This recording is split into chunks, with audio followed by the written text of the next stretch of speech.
माजी मुख्यमंत्री स्वर्गीय सुधाकरराव नाईक यांच्या जयंतीनिमित्त 21 ऑगस्ट रोजी जलसंधारण दिन साजरा करण्यात आला। या निमित्त आयोजित महावॉकेथॉन वॉक फॉर वॉटरला जवळपास 6000 नागरिकांनी नोंदणी करून उत्स्फूर्त प्रतिसाद दिला। आमदार बाबूसिंग महाराज राठोड आणि जिल्हाधिकारी योगेश कुंभेजकर यांच्या हस्ते हिरवी झेंडी दाखवून वॉकेथॉनला सुरुवात झाली।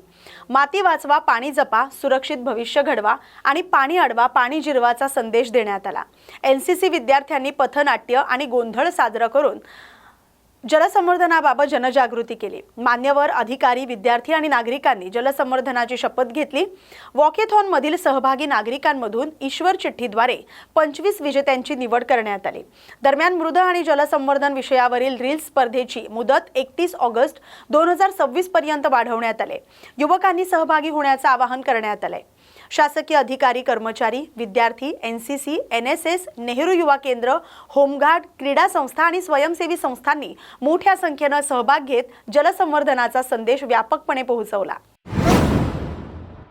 जुन्नर तालुक्यातील पिंपळवंडी परिसरात 9.5 वर्षांच्या चिमुकलीवर अत्याचार करून हत्या केल्याच्या घटनेनं परिसरात संतापाची लाट उसळली। या प्रकरणातील आरोपी साहिल खैरे याला कठोर शिक्षा व्हावी, तसंच खटला फास्ट ट्रॅक कोर्टात चालवून लवकरात लवकर निकाल द्यावा अशी मागणी करण्यात आली। मिळालेल्या माहितीनुसार 18 ऑगस्ट रोजी मुलगी घरी एकटी असताना तिच्या परिचयातील आरोपीनं पेरू खाण्याच्या बहाण्यानं तिला सोबत नेलं आणि त्यानंतर घरापासून सुमारे 1 किलोमीटर अंतरावरील ऊसाच्या शेतात नेऊन तिच्यावर अत्याचार करून तिची हत्या केल्याचं समोर आलंय। या घटनेच्या निषेधार्थ भारतीय जनता पक्षाच्या वतीनं जुन्नर तहसील कार्यालयात निवेदन दिलंय। आरोपीला कठोरात कठोर शिक्षा मिळावी आणि पीडित कुटुंबाला न्याय मिळावा अशी मागणी यावेळी करण्यात आली। शेतीची कामं संपल्यानंतर श्रावण महिन्यात देवदर्शनाची आस असलेल्या आंबेपूर जिल्हा परिषद मतदारसंघातील 3100 महिलांना महिला आणि बालकल्याण सभापती रसिका केणी आणि शिवसेना जिल्हा प्रमुख राजा केणी यांच्या पुढाकारातून देवदर्शनाची संधी मिळाली। शुक्रवारी हेमनगर इथून 62 बसचा ताफा धार्मिक स्थळांच्या दर्शनासाठी रवाना झाला। या उपक्रमात महड येथील श्री वरदविनायक, रांजणगाव येथील श्री महागणपतीचं दर्शन घेतल्यानंतर शिर्डी इथं मुक्काम करण्यात येणार आहे। शनिवारी पुढील देवदर्शनासाठी ताफा रवाना होणार आहे। महिलांच्या भोजनासाठी धान्य, भाजीपाला, स्वयंपाकाचं साहित्य घेऊन 2 वाहनं आणि आरोग्याच्या सुविधेसाठी औषधांसह रुग्णवाहिका ताफ्यासोबत ठेवण्यात आले। बस, भोजन, मुक्काम आणि दर्शन व्यवस्थेसाठी शिवसेनेचे पदाधिकारी आणि कार्यकर्ते कार्यरत आहेत। ग्रामीण महिलांना विरंगुळा आणि धार्मिक स्थळांचं दर्शन मिळावं या उद्देशानं केणी दाम्पत्याकडून गेल्या 17 वर्षांपासून हा उपक्रम सातत्यानं राबवला जातोय। यंदाही महिलांचा उत्स्फूर्त प्रतिसाद मिळालाय। खूप आनंद होतोय। या महिलांना घेऊन जात असताना त्यांच्या चेहऱ्यावरील आनंद बघून खूप आनंद वाटतो की 2 दिवस त्यांच्या कामातील एक विरंगुळा म्हणून त्यांना 2 दिवस मजा मस्ती करण्याचे हे 2 दिवस असतील आणि नक्कीच ह्यांना घेऊन जाताना मला खूप आनंद होत आहे आणि हा आनंद त्यांना दरवर्षी देण्याचं भाग्य मला लाभू दे अशी मी आशा बाळगते। त्यांसाठी देवदर्शनाची ट्रिप काढावी यासाठी आम्ही 17 वर्ष पुरुष आणि महिला, अगोदर पुरुषांची आम्ही ट्रिप काढल्या, त्यानंतर गेल्या 7 वर्ष आम्ही महिलांची ट्रिप काढत आहोत आणि चांगला असा प्रतिसाद कुर्डूस आंबेपूर जिल्हा परिषद मतदारसंघातील 9 ग्रामपंचायत हद्दीतून जवळजवळ 62 बस आणि 3100च्या वर जास्त महिला वर्गांचा चांगला प्रतिसाद आहे आणि आज आम्ही सर्व छत्रपती शिवाजी महाराज शिवसेना मध्यवर्ती कार्यालय हेमनगर येथे छत्रपती शिवाजी महाराजांना आणि ग्रामदेवतेला नारळ वाढवून आम्ही या देवदर्शनासाठी आम्ही आता सुरुवात करत आहोत आणि चांगला असा उत्सुक प्रतिसाद या आंबेपूर जिल्हा परिषद मतदारसंघामध्ये आहे आणि उत्सुकपणे महिलांची साथ या अखंडपणे या ट्रिपसाठी लाभत आहे। तरी याच्या पुढे सुद्धा चांगल्या प्रकारे ही ट्रिप व्हावी आणि यासाठी चांगल्या प्रकारे देवदर्शन, अनेक प्रकारचे देवदर्शन व्हावे यासाठी आम्ही भगवानाच्या देवाचरणी प्रार्थना करतो आणि इथे थांबतो। जय हिंद, जय महाराष्ट्र। पेण तालुक्यातील खरोशी परिसरात 5 जुलै रोजी आलेल्या महापुरात अनेक कुटुंबांचं मोठं नुकसान झालंय। अन्नधान्य, कपडे, भांडीकुंडी वाहून गेल्यानं नागरिक अडचणीत सापडले होते। याबाबत लायन्स क्लब पेणचे अध्यक्ष शशिकांत भगत यांनी जिल्ह्याचे पदाधिकारी गोरड यांच्याशी संपर्क साधून इंटरनॅशनलच्या LCIF फंडाकडे मदतीसाठी अपील केलं होतं आणि त्यानुसार गव्हर्नर अनिल म्हात्रे, अरविंद घरत यांच्यासह संपूर्ण टीमनं मदत मिळवून दिली। त्याचाच एक भाग म्हणून लायन्स क्लबच्या वतीनं खरोशी इथं गरजू पूरग्रस्तांना मदत वाटप करण्यात आले। अन्नधान्य, कपडे, भांडीकुंडी असा संसारोपयोगी वस्तूंचा पॅकेज असून तालुक्यातील 350 कुटुंबांना याचं वाटप करण्यात येणार आहे। साखरा ग्रामपंचायतीतील कथित गैरव्यवहार आणि मनमानी कारभाराविरोधातील आंदोलन तीव्र झाले। वसंत चौकात विशाल चव्हाण यांचं उपोषण सुरू आहे। ग्रामस्थांच्या शिष्टमंडळानं दिग्रस पोलीस ठाणे, तहसील कार्यालय आणि पंचायत समिती प्रशासनाला निवेदन देत चौकशीची मागणी केली। शौचालयाच्या कामात लाखो रुपयांचा कथित अपहार झाल्याची चौकशी करावी, संबंधित सरपंच आणि ग्रामसेवकावर निलंबनाची कारवाई करावी, तसंच मागील 5 वर्षातील शासकीय निधी आणि 15वा वित्त आयोग आणि विकास कामांचा संपूर्ण लेखाजोखा ग्रामसभेत जाहीर करावा अशी मागणी करण्यात आली। ग्रामपंचायतीतील संशयास्पद कामांची वरिष्ठ पातळीवरून निष्पक्ष चौकशी करून दोषींवर कायदेशीर कारवाई करण्याची मागणी ग्रामस्थांनी केली आहे। मागण्यांवर तातडीने निर्णय न झाल्यास साखरा बस स्थानकाजवळ दिग्रस साखरा दारव्हा मार्गावर तीव्र चक्काजाम आंदोलन करण्याचा इशारा निवेदनातून देण्यात आलाय। कायदा आणि सुव्यवस्थेचा प्रश्न निर्माण झाल्यास प्रशासन जबाबदार राहील असा इशाराही ग्रामस्थांनी दिलाय। माजी मुख्यमंत्री स्वर्गीय सुधाकरराव नाईक यांच्या जयंतीनिमित्त जलसंधारण दिन उत्साहात साजरा झालाय। मृद आणि जलसंधारण विभागाच्या वतीनं आयोजित महावॉकेथॉन वॉक फॉर वॉटरमध्ये 24,274 नागरिकांनी नोंदणी केली। माती वाचवा, पाणी जपा आणि सुरक्षित भविष्य घडवा या संदेशानं यवतमाळ दुमदुमलं। समता मैदानावर योगासन आणि जलसंवर्धनाची सामूहिक शपथ घेण्यात आली। आमदार किसन वानखेडे आणि जिल्हाधिकारी विकास मीना यांनी सकाळी 7 वाजता हिरवी झेंडी दाखवून 3 किलोमीटरच्या वॉकेथॉनला सुरुवात केली। नागरिक, तरुण, विद्यार्थी आणि मोठ्या संख्येनं यांनी सहभाग घेतला। वॉकेथॉन नंतर ईश्वर चिठ्ठीद्वारे विजेत्यांची निवड करण्यात आली। शिवम बुटले यांना 25,000चं प्रथम, वेद यादव यांना 15,000चं द्वितीय आणि पायल रेड्डी यांना 10,000चं तृतीय पारितोषिक मिळालं। अन्य 18 स्पर्धकांना प्रत्येकी 3,000 रुपयांचं प्रोत्साहनपर बक्षीस देण्यात आलं। अनुसूचित जाती प्रवर्गातील विद्यार्थ्यांकडून नर्सिंग महाविद्यालय अतिरिक्त शुल्क आकारून आर्थिक पिळवणूक करत असल्याचा आरोप करण्यात आलाय। याबाबत अनुसूचित जाती विकास विभागाच्या सचिवांकडे तक्रार करून चौकशी आणि कारवाईची मागणी करण्यात आली। सम्यक विद्यार्थी आंदोलनाचे जिल्हा उपाध्यक्ष आशिष ढगे यांनी सचिवांची भेट घेऊन विद्यार्थ्यांच्या समस्यांकडे लक्ष वेधलं। महाडीबीटीद्वारे शिष्यवृत्ती मिळत असतानाही विद्यार्थ्यांकडून ट्युशन फी, विविध कार्यक्रम, लायब्ररी तसंच अन्य कारणं सांगून अतिरिक्त शुल्क घेतलं जात असल्याचा आरोप त्यांनी केलाय।